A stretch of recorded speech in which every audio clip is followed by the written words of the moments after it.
Baik, hari ini kita akan sama-sama belajar dari firman Elohim yang diambil dari nabi besar, yaitu salah satu nabi besar dari Yeremia pasal 9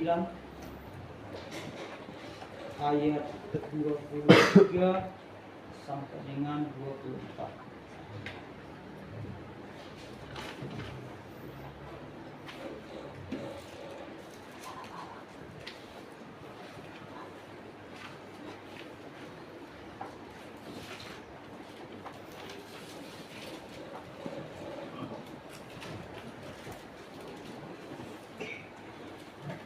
Yeremia pasal 9 ayat 23 sampai 24. Demikian firman Elohim. Beginilah firman Yahweh, janganlah orang bijaksana bermegah karena kebijaksanaannya, janganlah orang kuat bermegah karena kekuatannya, janganlah orang kaya bermegah karena kekayaannya. Tetapi siapa yang mau bermegah, baiklah bermegah karena yang berikut, bahwa ia memahami dan mengenal aku, bahwa akulah Yahweh yang menunjukkan kasih setia, keadilan, dan kebenaran di bumi. Sungguhnya itu kusukai. Demikianlah firman Yahweh. Baik, terima kasih kepada Bapak Rahman yang sudah mengucapkan firman Tuhan ke kita. Jadi ini adalah bagaimana firman Tuhan melalui Yeremia pada saat itu, bagaimana dia memberitahukan bahwa mengenal Elohim itu adalah kebahagiaan manusia. Jadi beginilah firman Tuhan di Yeremia 9 ayat 23 sampai dengan 24. Beginilah firman Yahweh, janganlah orang bijaksana bermegah karena kebijaksanaannya, janganlah orang kuat bermegah karena kekuatannya, janganlah orang kaya bermegah karena kekayaannya. Ayat 24. Tetapi siapa yang mau bermegah, baiklah bermegah karena yang berikut, bahwa ia memahami dan mengenal aku, bahwa akulah Yahweh yang menunjukkan kasih setia, keadilan, dan kebenaran di bumi. Sungguh semuanya itu kusukai. Demikianlah firman Yahweh. Jadi saudara-saudaraku, banyak memang orang bermegah karena apa yang dimilikinya, apa yang kita miliki. Kadang karena kita memiliki sesuatu, karena kita mungkin memiliki kelebihan dari orang lain, cenderung kita memegahkan diri. Sehingga ketika kita memegahkan diri, kita merendahkan orang lain. Nggak ada apa-apanya aja itu, ya kan? Kenapa? Karena dia merasa memiliki sesuatu yang lebih dari orang lain. Ya kita yang tahu terhadap diri kita. Karena setiap manusia itu pasti diberikan karunia-karunia yang berbeda-beda antara yang satu dengan yang lain. Makanya Tuhan di sini mengatakan, janganlah orang bijaksana bermegah karena kebijaksanaannya. Jadi jangan kita merasa kita lebih hebat atau lebih berhikmat. Nah ini. lebih memiliki berpengetahuan. Saya jujur, saya pernah merasakan ini. Saya jujur aja. Saya pernah bermegah karena pengetahuan ini. Saya jujur aja sama saudara-saudara. Tapi saya bermegah atas pengetahuan ini karena persoalan itu. Ketika menghadapi mereka. Saya jujur aja. Saya jujur. Ketika mereka bilang Tuhan itu dua, Yesus itu ciptaan. Saya bilang, pengetahuan itu bagaimana sih?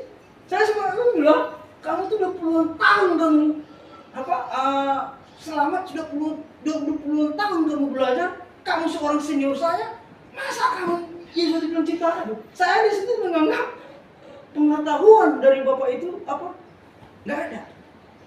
Ini itu sempat ada di dalam hati saya jujur aja, gitu. Masa kamu bilang Yesus itu ciptaan? Saya desak. Terus saya bilang, siapa yang menciptakan langit dan bumi? Dia bilang hanya Bapa. Anda nggak mencipta? Enggak Pak, hanya Bapak. Roh Kudus juga mencipta? Enggak Pak, katanya. Hanya Bapak yang mencipta, katanya. Dan saya sampai waktu itu bersoal dengan Bapak itu. Tapi karena saya merenungkan firman Tuhan, saya merenungkan, akhirnya ketika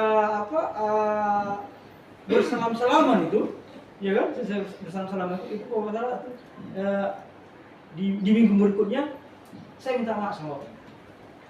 Iya, saya minta maaf. Dia bilang, Pak, maaf ya Pak ya, saya waktu itu ini, saya tahu Bapak orang tua, saya bilang, senior saya bilang, saya minta maaf Pak. Saya pelukkan orang istrinya, Pak, ada apa Pak kok gitu?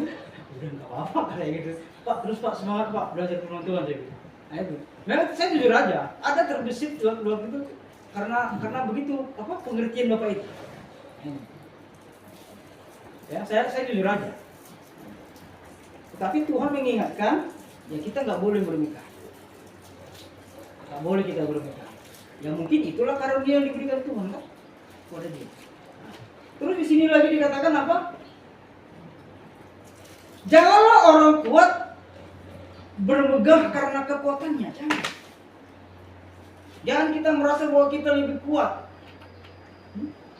Janganlah orang kaya bermegah karena kekayaannya. Jangan kita bermegah karena apa yang kita miliki, apa karena kekayaan kita, jangan. Itu nggak boleh. Nggak boleh kita bermegah. Tetapi di ayat 24 dikatakan demikian di sini. Ini di ayat 23 ini bermegah karena kita menyadari bahwa kita memiliki kelebihan daripada orang lain. Ini. Makanya dinyatakan bermegah. Tapi di ayat 24 coba. Di ayat 24 dikatakan, tetapi siapa yang bermegah, baiklah bermegah karena yang berikut, bahwa ia memahami dan mengenal aku. Memahami dan mengenal aku. Tapi ingat, seperti yang tadi saya katakan, saya sudah contohkan diri saya sendiri, ya? Udah. Saya pernah bermegah karena saya memiliki pengetahuan yang ini. Maksudnya di ayat 24 bukan seperti itu. Bukan. Jadi bermegah di dalam Tuhan itu bukan bermegah karena kita memiliki karunia yang dari Tuhan, memiliki pengetahuan yang lebih dari Tuhan, yang diberikan oleh Tuhan, sehingga kita kita merasa mengenal Tuhan gitu loh. Sehingga kita membusungkan dada. Kalau yang di ayat 23 itu tadi dia seperti membusungkan dada, menunjukkan apa yang dia miliki. Tapi ya di ayat 24 itu bermegah di dalam Tuhan itu bukan berarti dia membanggakan diri karena sesuatu yang dia miliki yang lebih dari orang lain. Bukan seperti itu. Itu beda. Tetapi bermegah di dalam Tuhan di sini maksudnya adalah apa? dia mampu menghidupi firman Tuhan itu.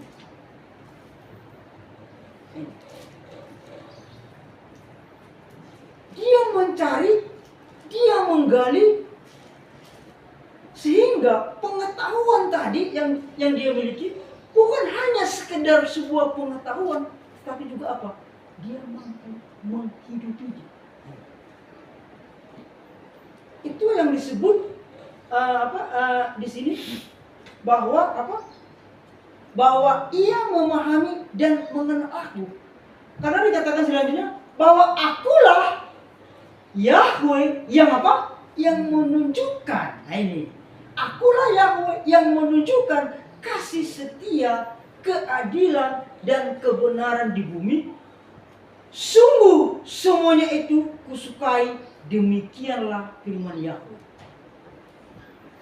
Jadi bermegah di dalam Tuhan itu karena kita mampu melakukan sesuatu yang menyenangkan hati Tuhan. Itu maksudnya. Tapi bukan bermegah itu bukan wah, aku hebat nih, aku dipakai Tuhan, aku lebih ini, aku lebih ini. Bukan seperti itu. Tapi dia mampu menghidupinya.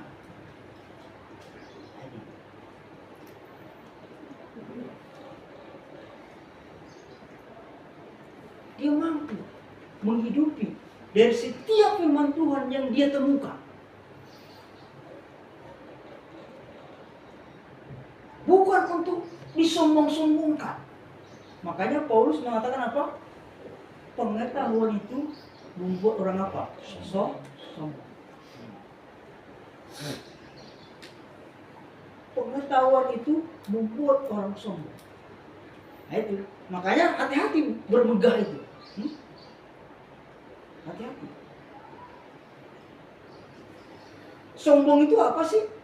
Sombong itu dia merendahkan orang lain. Itu yang sombong.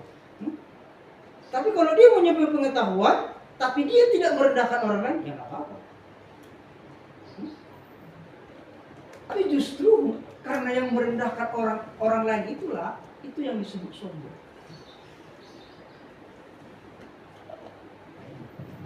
Kadang dia tidak mau berbagi, ya kan? Cari sendiri, katanya. Kau pikir gak capek? Itu kan? Itu kan? Memang capek sih, susah cari firman Tuhan kalau kita ini. Susah. Makanya hati-hati. Boleh, makanya firman Tuhan mengatakan, walaupun aku memiliki pengetahuan ini, bahasa malaikat, pengetahuan ini kan, tapi kalau aku tidak mempunyai kasih, maka tidak ada maka pengetahuan itu membuat kita sombong.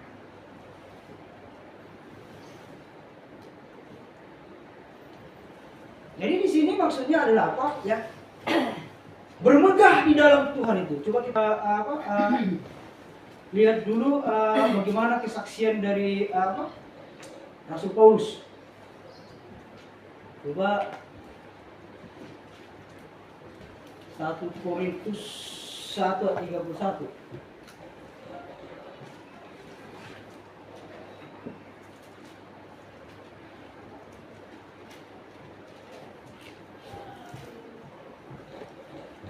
Korintus 1 ayat 31. 1 Korintus 1 ayat 31. Ya. Karena itu seperti ada tertulis, barang siapa yang bermegah, hendaklah ia bermegah di dalam Tuhan. Baca lagi 2 Korintus 10 ayat 17. 2 Korintus 10 ayat 17.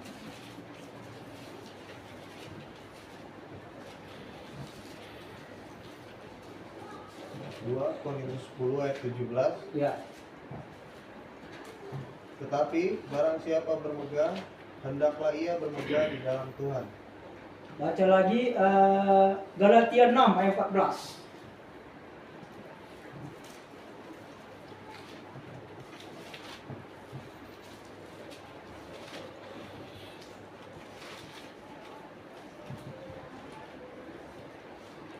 Galatia 6 ayat 14. Tetapi Aku sekali-kali tidak mau bermegah selain dalam salib Tuhan kita Yesus Hamasiah, sebab olehnya dunia telah disalibkan bagiku dan aku bagi dunia.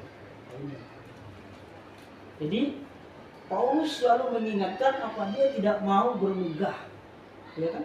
Tetapi dikatakan apa di ayat 14 ini? Tetapi aku sekali-kali tidak mau bermegah selain dari apa? Salib Tuhan kita Yesus Hamasiah. Artinya apa di situ? Kita hanya boleh bermegah karena apa? Keselamatan yang sudah diberikan Tuhan itu. Hanya karena keselamatan itulah.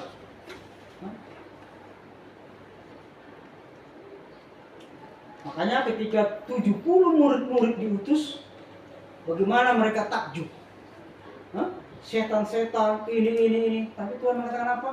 Janganlah bersukacita karena itu semua takluk kepadamu. Tapi dikatakan apa? Bersukacitalah karena namamu ada di.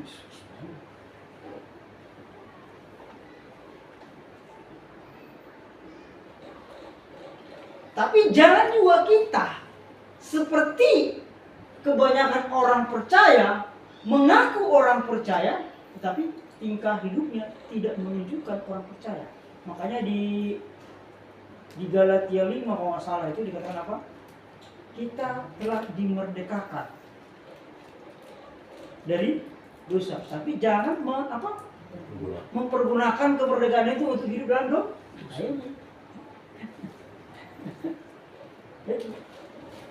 Ya kita memang itu sudah merdeka.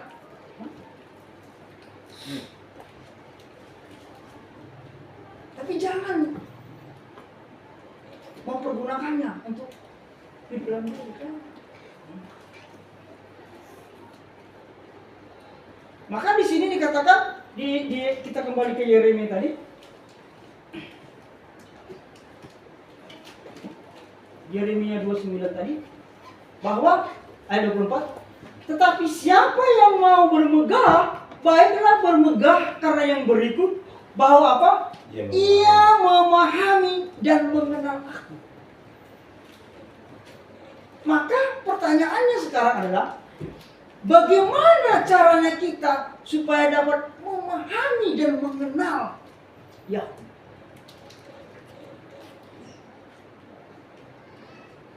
Supaya kita ketika kita memahami dan mengenal bahwa apa? Dia akan menunjukkan apa? Kasih setia, keadilan dan kebenaran di dunia. Maka yang harus kita cari adalah bagaimana caranya kita memahami dan mengenal Yahweh.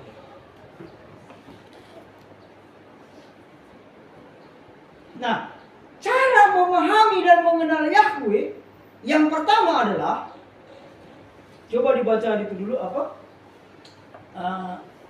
2 Timotius 3 ayat 16 sampai dengan 17.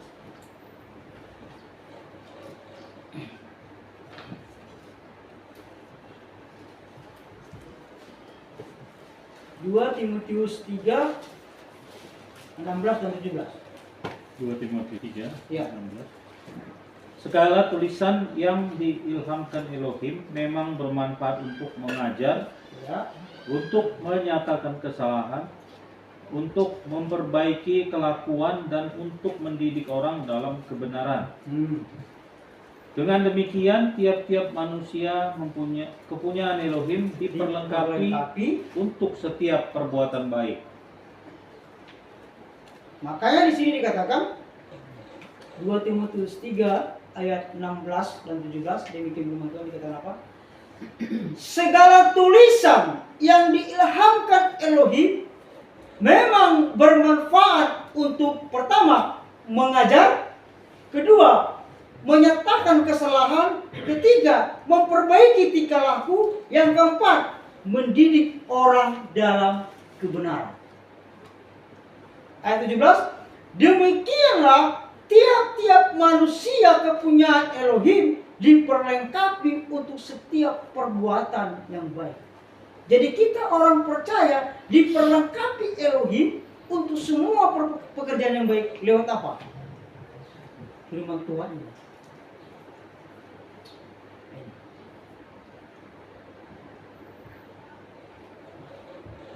Makanya rajinlah kita membaca firman Tuhan. Ketika kita membaca firman Tuhan, tariklah firman Tuhan itu ke apa? Ke diri kita. Tarik ke diri kita. Karena jelas di sini dikatakan bahwa firman Tuhan itu tadi apa? Di ayat 16 menyatakan apa? Mengajar, menyatakan kesalahan, memperbaiki tingkah laku, dan mendidik orang dalam kebenaran. Empat ini. Makanya ketika kita membaca firman Tuhan ini, empat ini harus ada kita temukan. Empat ini harus ada kita temukan ketika kita membaca firman Tuhan. Tarik itu kepada diri kita. Oh ya, saya di sini kelemahan saya. Saya di sini kurang. Saya di sini begini. Saya di sini begini. Makanya di ayat 17 dikatakan, dengan demikian tiap-tiap manusia kepunyaan Elohim apa? Diperlengkapi untuk setiap perbuatan baik.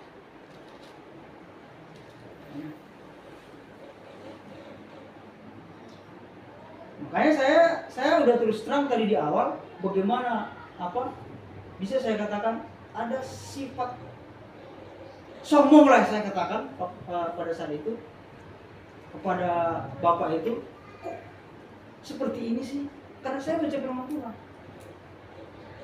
Ketika saya baca firman Tuhan, minggu depannya saya minta maaf, walaupun bapak itu salah. Saya tahu dia salah. Tapi saya harus menghormati. Kenapa? Karena beliau adalah apa? Orang tua. Lebih tua dari saya. Karena firman Tuhan mengatakan, kalau orang yang lebih tua daripada kita apa? Tegurlah dia. Tapi anggap sebagai bapak. Coba dibaca di Timotius itu. Maka itu ketika saya baca itu, saya nggak suka-suka minta maaf sama bapak itu, maaf ya. Walaupun saya tahu dia pengetahuannya itu salah.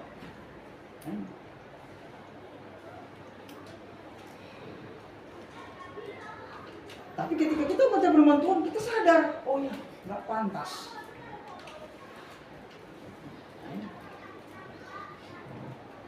Maka ketika kita salah pun, kita harus berani mengakuinya.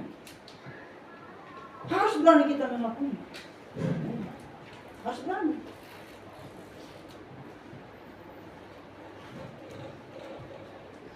Terus kita lanjut.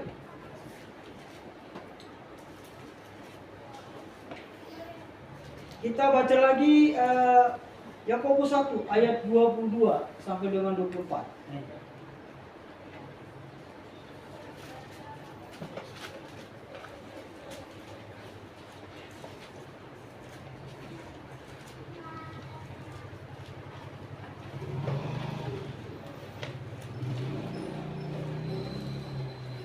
Coba dibaca.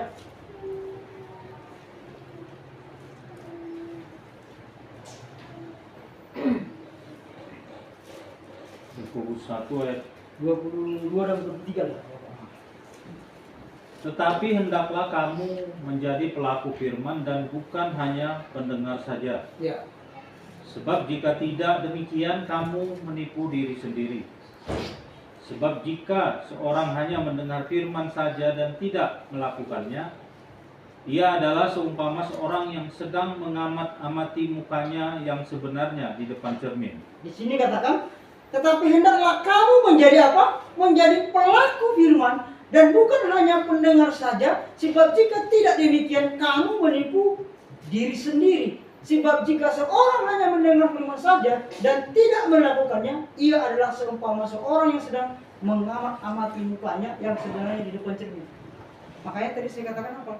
Ketika kita sudah menemukan firman Tuhan itu, kita sudah dengar atau kita sudah menemukan sesuatu yang begitu di dalam hati ya, kita harus apa? Lakukan gitu loh. Kita praktekkan, kita tunjukkan. Ini loh saya sebagai orang percaya.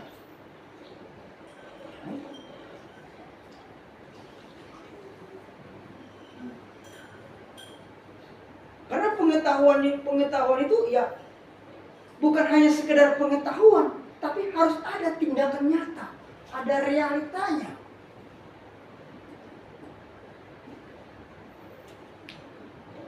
Terus kita baca lagi Yohanes 10 ayat 27.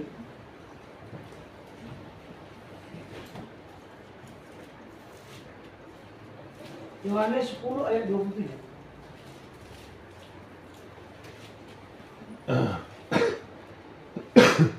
Yohanes 10 ayat 27. Domba-dombaku mendengarkan suaraku, dan aku mengenal mereka, dan mereka mengikut aku. Tuhan Yesus mengatakan apa? Domba-dombaku mengenal apa? Mendengar suaraku, dan mereka Saya baca di Yohanes 10 ayat 27. Katakan, domba-dombaku mendengarkan suaraku, dan aku mengenal mereka, dan mereka mengikut aku. Di sini apa? Di sini yang terjadi. Di sini apa? Ada saling kenal mengenal.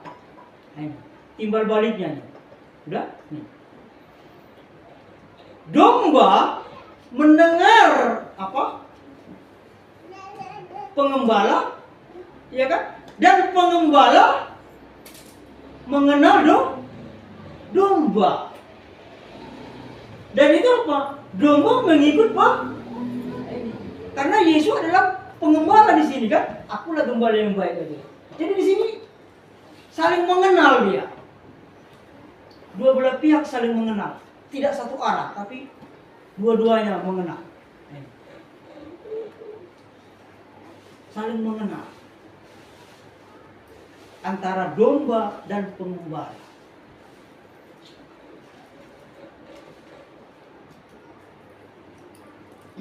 Makanya kalau kita ingin memahami dan mengenal Tuhan, kita juga harus ada timbal baliknya. Ini di antara kita dengan Tuhan.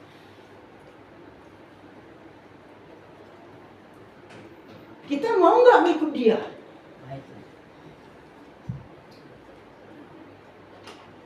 Dan Tuhan juga mengenal siapa umat pilihannya. Itu ya, yang pertama ya. Jadi bagaimana cara memahami dan mengenal Tuhan? Yang pertama lewat apa? Rajin membaca firman Tuhan. Bukan hanya membaca, tapi juga melakukannya. Yang kedua adalah bagaimana cara memahami dan mengenal Tuhan itu? Yang kedua adalah apa? Coba dibaca Yeremia 29 ayat 12 sampai dengan 13.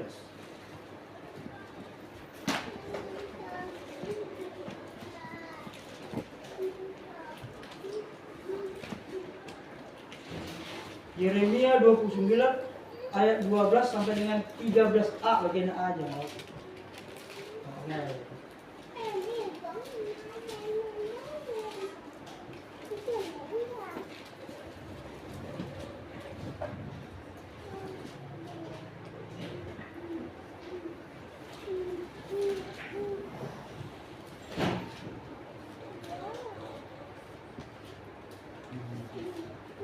Yeremia 29 ayat 12 sampai dengan 13.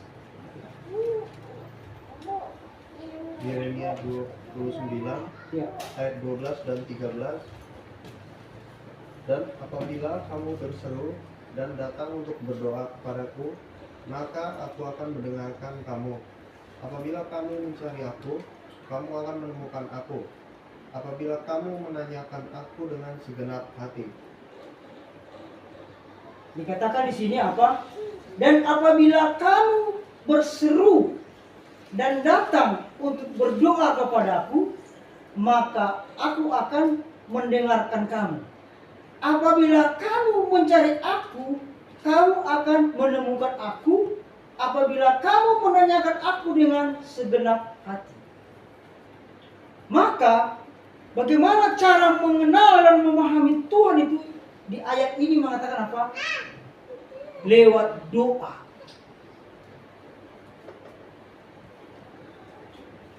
Juga apa? Mencari. Karena di sini katakan, apabila kamu berseru dan datang untuk berdoa kepadaku, maka aku akan mendengarkan kamu. Apabila kamu mencari aku, kamu akan menemukan aku. Apabila kamu menanyakan aku dengan segenap hati. Berdoa. Lalu apa? Mencari kebenaran tentang Elohim.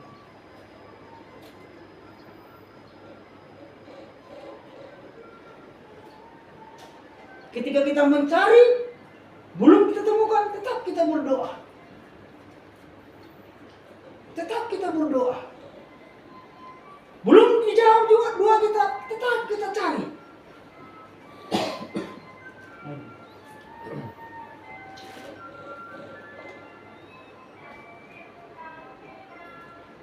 Saya dulu pernah bingung saya mengenai apa pemahaman tentang pengertian tentang Bapa dan Anak. Saya jujur saya katakan. Bahkan saya pernah bawa Alkitab ini, saya tanya langsung almarhum waktu itu, Pak Sun, saya bilang, Pak, apakah Yesus itu ciptaan? Dia bilang, oh, bukan. Lalu saya buka Amsal waktu itu kan. Kalau salah itu Amsal 8 itu. Bagaimana nih Pak Sun? Aku ada padanya sebagai sebagai ciptaan katanya. Pak Sun hanya tersenyum. Kan kalau kita sama Pak Sun ini kan dia nggak mau ngasih apa, nggak mau langsung kasih jawaban, ya kan? Tapi dia kasih kode-kode. itu bukan katanya. Sambil dia buka kacamata begini, dia garuk kepala begini kan. Dia hanya bertanya begini. Kamu tahu nggak? Amsal itu siapa yang menuliskan? Kalau nggak Pak, dia bilang gitu. Coba, Amsal itu kita apa katanya? Itu kan? Saya bingung kan? Coba, Amsal itu kita apa katanya gitu kan? Ya firman Tuhan Pak, saya bilang. Coba kamu cari dah katanya. Coba kamu cari dah katanya gitu. Coba kamu temukan Amsal itu kita apa katanya kan? Saya bingung kan waktu kan? Apa sih kita apa? Ya firman Tuhan Pak, firman Tuhan. Saya harusnya bilang firman Tuhan. Iya firman Tuhan, tapi kita apa katanya? Lalu apa maksud Pak Sun ini kan gitu kan? Lalu aku buka Alkitab ini sebelum aku baca, ya kan? Ternyata Alkitab ini dibagi-bagi gitu loh, ya kan? Ada dia misalnya 5 kitab Musa, ada kitab sejarah, ada kitab ini ya kan? Lalu ketika saya bilang, oh ini Pak, Amsal ini termasuk ini kitab ini seperti Mazmur ini syair, saya bilang gitu kan? Apa gitu kan? Saking dia ininya, ya gimana gitu kan? Lalu dikasih tahu lah, itu bukan makna yang sebenarnya. Nah, dari apa yang diberitahukan oleh Bapak itu, cari, bukan itu yang sebenarnya katanya. Dia nggak mau masih tahu. Nah, saya bacalah itu Yohanes 17. Saya baca itu Yohanes 17 semua. Saya baca. Lalu saya baca juga lah itu apa Yohanes, dari kitab Yohanes itu. Barulah di situ saya menemukan. Saya jujur saya katakan, ketika saya menemukan itu apa? Saya sujud berdoa kepada Tuhan, menangis. Terima kasih Tuhan. Kebingunganku kau jawab. Nangis saya. Kebingunganku kau jawab. Sekarang aku tahu siapa kau sebenarnya. Makanya ketika saya berdoa dengan Pak Heri, saya tantang. Apa sih itu? Masa Bapak udah lama selamat, aku nggak ngerti dia bilang itu. Karena saya udah bolak-balik itu baca kitab Yohanes itu. Makanya ada, saya jujur saya katakan tadi, ada sedikit saya waktu itu merendahkan Pak Heri. Saya jujur aja. Bapak udah kena tua, senior lagi. Masa nggak tahu itu siapa Yesua? Itu kan? Masanya Bapak yang mencipta. Itu kan? Ketiga-tiganya kan satu, nggak bisa dipisah. Maka waktu itu saya kumpulkan itu para pengajar. Saya jujur aja tanya Bapak. Saya kumpulkan itu. Pak Martin waktu itu masih mendukung. Yohanes 1 masih mendukung dia. Pada mulanya adalah firman. Firman itu bersama-sama dengan Elohim. Dan firman itu adalah Elohim. Masih mendukung dia waktu itu. Kalau kelamaan saya nggak tahu. jadi membeli. Itu. Saya nggak tahu ya. Itu.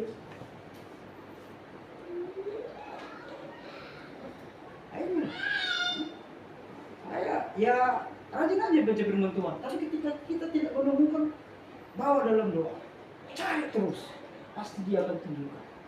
Tapi ingat saya bilang tadi, bukan untuk memegahkan diri, bukan untuk memegahkan diri. Jangan buat itu kesombongan.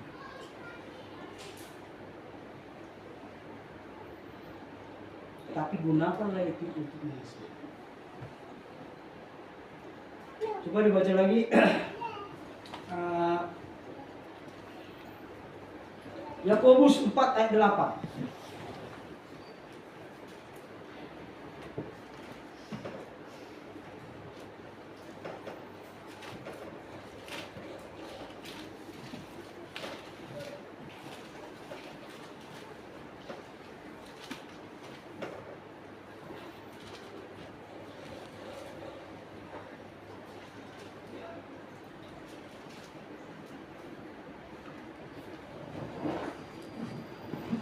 Yakobus 4 ayat 8 bagian A-nya saja. Dikatakan sini, Yakobus 4 ayat 8, mendekatlah kepada Elohim dan ia akan mendekat kepadamu. Maka kita di sini apa? Disuruh mendekatkan diri. Baca lagi tuh Matius 5 ayat 6. Matius 5 ayat 6.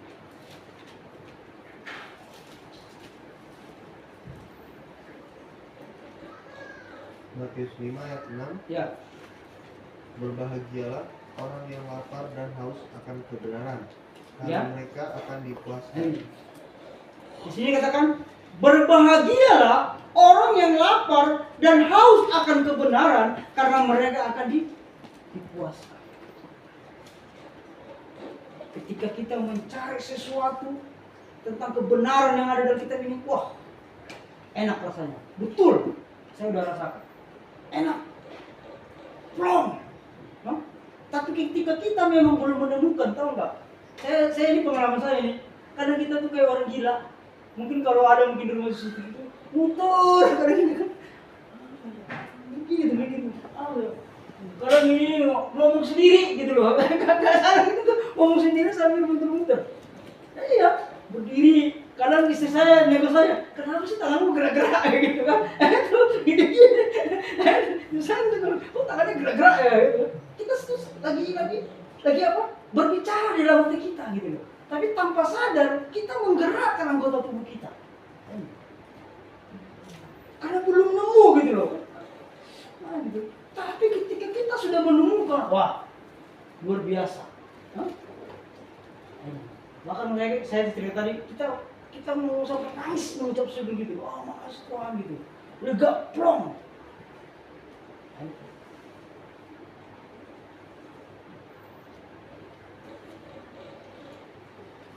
Yang terakhir adalah belum. Baru dua tadi ya. Membaca, mencari. Baru yang ini apa? Yang kedua adalah bagaimana cara memahami dan mengenal Tuhan, membaca firman Tuhan dan melakukannya. Yang kedua, mencari dan menemukan serta apa? Menjaga dengan sikap dan perbuatan. Yang ketiga, yang terakhir ini adalah apa? Bagaimana cara mengenal bagaimana cara memahami dan mengenal Tuhan? Yang terakhir adalah apa? Yohanes 14 ayat 21.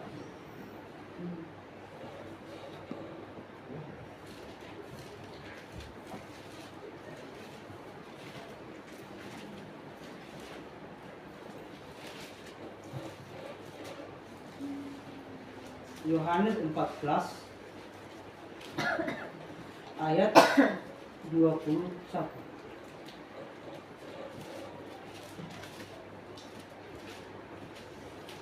Yohanes 14 ayat 21. Barang siapa memegang perintahku dan melakukannya, dialah yang mengasihi aku, dan barang siapa mengasihi aku, ia akan dikasihi oleh Bapakku, dan aku pun akan mengasihi dia dan akan menyatakan diriku kepadanya. Perhatikan baik-baik. Di sini katakan apa adalah Yohanes 14 ayat 21. Barang siapa memegang perintahku dan melakukannya, dialah yang mengasihi aku.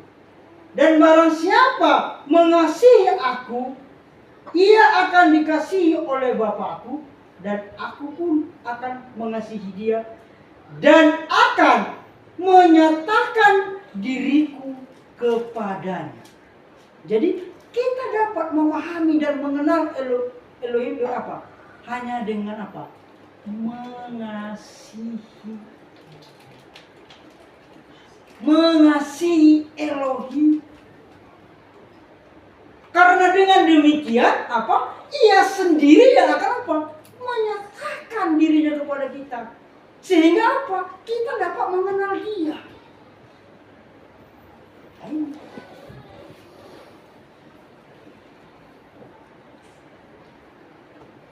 Kita mengasihi Elohim. Jadi kalau nggak ada kasih kepada Elohim itu, kita nggak mengasihi. Yang satu tadi, yang dua tadi, nomor pertama tadi saya jelaskan tadi itu apa? Udah jelaskan. Yang nomor dua tadi udah saya jelaskan. Kalau nomor tiga ini apa? Tidak kita lakukan, sia-sia. Nggak akan ketemu. Kenapa? Kita hanya dapat mengenal dia ketika dia apa? Menyatakan dirinya kepada kita. Makanya di ulangan berapa tuh? Di ulangan 29 itu apa kan? Elohim itu adalah roh. Nggak bisa kita nggak tahu. Tapi kita hanya dapat memahami dia ketika apa? Dia memperkenalkan dirinya. Ayo.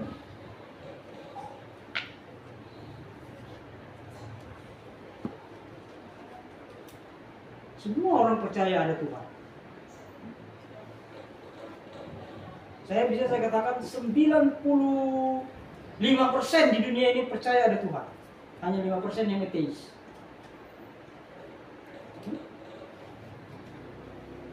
Tapi semua nggak mengenal kebenaran.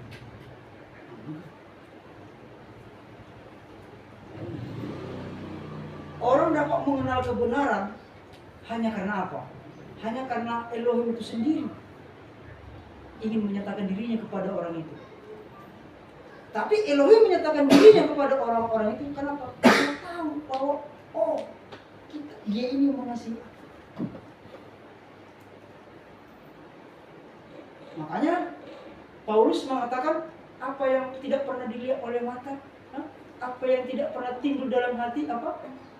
Semua disediakan Elohim bagi yang mengasihi dia. Hanya karena lewat kita mengasihilah kita dapat memahami dan mengenal dia. Makanya kalau orang yang udah mengasihi itu nggak mungkin dia sombong. Nggak mungkin dia sombong.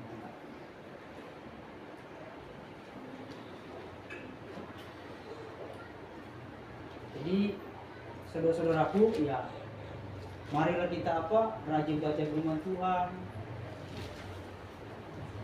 berusaha melakukannya, lalu ya mengasihi. Terima kasih. kasih, ini yang dapat saya bagikan. Kita berdoa.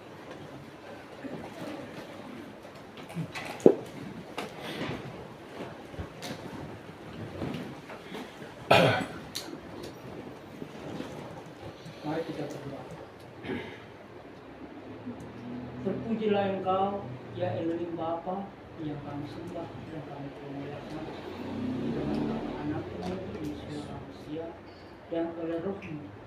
Kami berseru dan mengucap syukur Bapa atas berkat ini. Kami sudah boleh belajar firman kebenaran-Mu. Biar Bapa, apa yang kami peroleh hari ini Bapa, kami boleh melakukannya untuk kemuliaan nama. Terima kasih Bapa. Engkau telah memberkati kami semua anak-anak-Mu. Terpujilah Engkau ya Bapa, di dalam nama Anak-Mu, Yesus Manusia, dan oleh Roh-Mu. Kami bersyukur dan berterima kasih kepada Bapa Elohim yang Esa di dalam surga. Amin.